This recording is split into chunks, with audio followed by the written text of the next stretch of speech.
15 अगस्त के अवसर पर अजित डोभाल का गुस्सा होना तय था। आखिर 370 पर जहां लाल चौक पर तिरंगा फहराया जा रहा है, वहीं एक नाशपीटा 370 को दोबारा लागू करने के लिए फास्ट ट्रैक कोर्ट लगाकर मजमा बिठा रहा है। डोभाल जी जान पर खेलकर कश्मीर का उस समय दौरा किया जब कश्मीर बारूद पर था, लेकिन चंद्रचूड़ साहब मन तो करता है आपको साहब ना बोले, क्योंकि आपने जो कांड किया है उससे देश के जन जन सहित मोदी जी और डोभाल जी की आत्मा चीख चीख कर कह रही है कि ये दोगलेबाजी बैंड करो। दोस्तों, हम तो आपको डोभाल जी की भावना बता रहे हैं, लेकिन आपसे बस इतना अनुरोध है कि आप इस वीडियो को मोदी जी और डोभाल जी के लिए कम से कम 3 ग्रुपों में भेज दें। चंद्रचूड़ तुमसे डोभाल जी सहित देश पूछ रहा है कि क्या कोई व्यक्ति यदि याचिका लगा दे कि देश के आजादी के बाद देश में लोगों को बहुत समस्या हो रही है, तो क्या तुम देश की आजादी पर रोक लगाने वाली याचिका पर सुनवाई करोगे? दोस्तों, हमारे शब्द कड़वे हैं, लेकिन क्या सच बोलना छोड़ दें? तुम में अगर बूता है तो तुम जाओ और पीओके में सिर्फ भारत माता की जय बोल कर दिखाओ। और यही बात हम डोभाल जी से भी कहते हैं।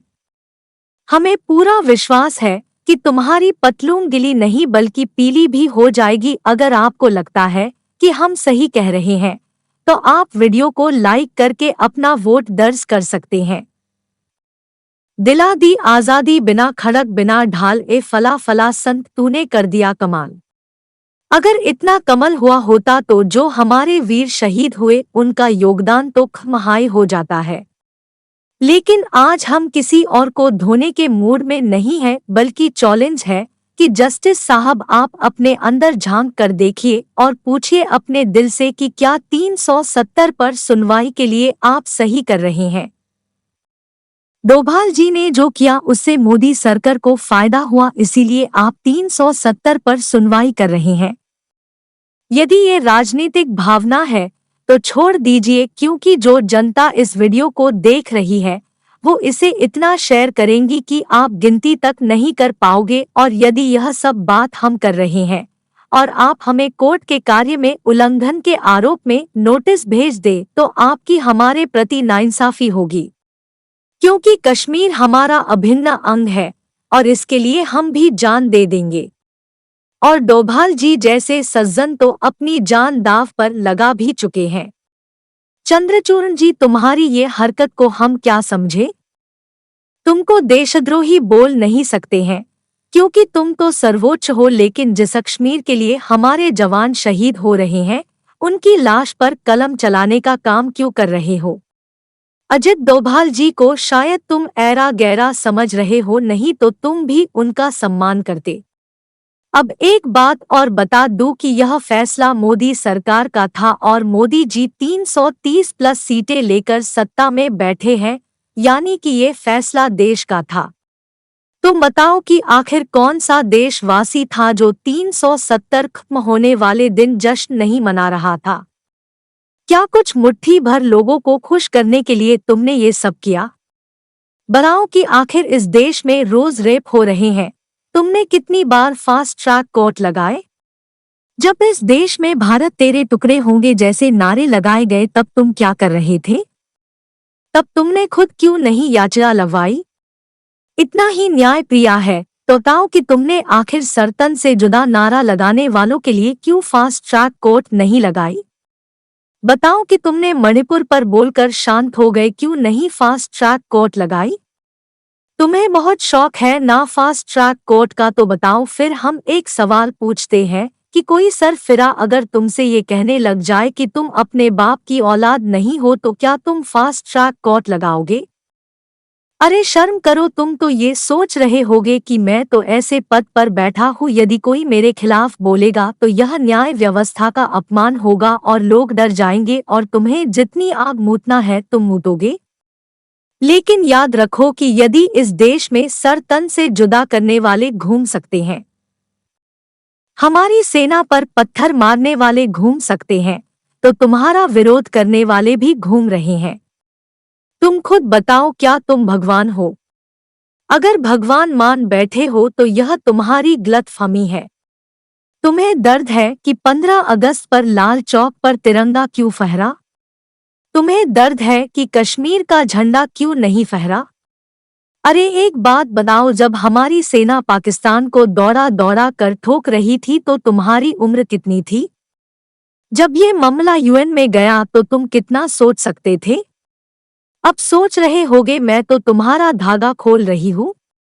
तुम्हारी जानकारी के लिए बता दूं कि कश्मीर भारत का है, भारत का था और भारत का रहेगा। ये कोई फिल्म का डायलॉग नहीं है, बल्कि एक सच्चे देशवासी की आवाज है।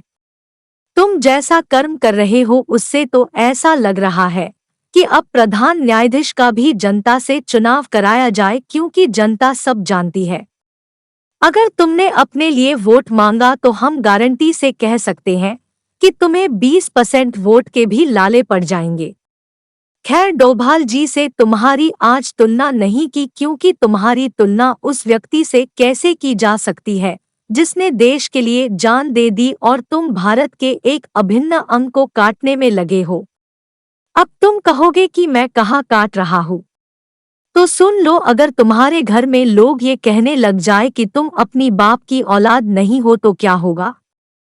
जाहिर सी बात है, गुस्सा आएगा, तो बौखला जाओगे और तुम तुरंत डीएनए टेस्ट के लिए भी कह दोगे। तो सुनो, उसी प्रकार से कश्मीर भारत का अभिन्न अंग है, था और रहेगा, और 370 वापस लाकर तुम वहां को भारत के झंडे से अलग करना चाहते हो तो यह संभव नहीं है, क्योंकि 370 के लागू होने के बाद भारत का कश्मीर हिस्सा तो होता है, लेकिन उस हिंदी फिल्म के सौतेले भाई की तरह होता है जिसे घर के सभी सामग्रियों पर बराबर हक नहीं होता।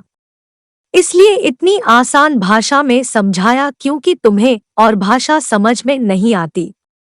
दोस्तों, आपको लगता है कि हमने सही कहा है तो आप भी कमेंट्स बॉक्स अपनी राय दे और हमें नीचे दिए गए नंबर पर आर्थिक मदद भी करें।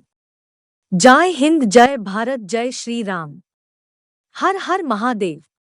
वीडियो देख ली? शेयर तो कर ही दिया होगा, है ना? नहीं किया तो कर दो, एक क्लिक ही तो लगता है। अब तो कर दिया होगा, अभी भी नहीं किया? अरे कर दो ना।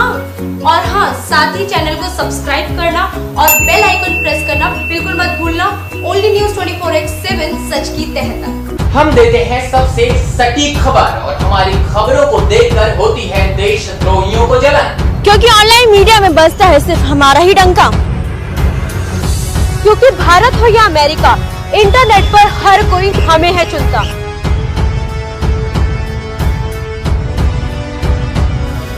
तो इसीलिए निडर है ओनली न्यूज, और यकीन मानिए हमें देखकर उड़ जाते हैं विरोधियों के फ्यूज। तो सब्सक्राइब करें हमारे चैनल को और बेल आइकन को प्रेस करना बिल्कुल ना भूलें। ओनली न्यूज 24/7 सच की तह तक।